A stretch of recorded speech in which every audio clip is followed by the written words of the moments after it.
Ipapakita ko sa inyo kung saan sila nakapwesto.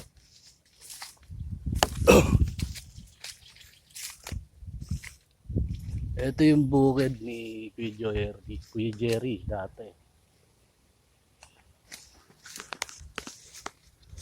Doon sa may kawayan na yun, andyan sila.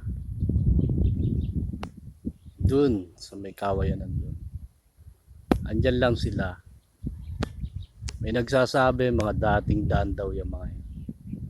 Umiihi ako dito, sinasabayan nila ako. Paano nila ako nakikita dito?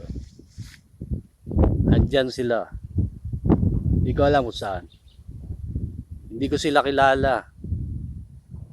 Hindi ko din alam kung taga saan ang mga yan. Matagal na nilang ginagawa sa akin yan. Noon pa. Nagkamali ako ng pasok. Bakit ko pinatulan yung sinabi ng tatay ko? Mga demonyo itong mga to eh. Akala siguro nila may mahahabol pa sila. Alamin nyo lang kung sino-sino yung mga yan. Doon sa, dyan dati nakatira sila Kuya Dani, yung Waray.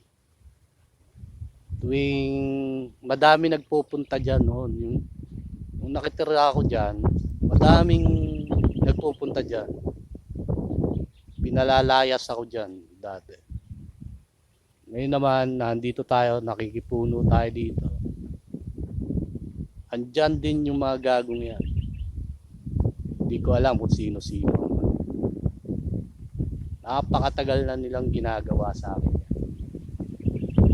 Hindi ko alam kung mga taga saan ang mga yan. Ayun na lang bahalang umalam kung sino-sino mga yan. Yes, susunod na ulit.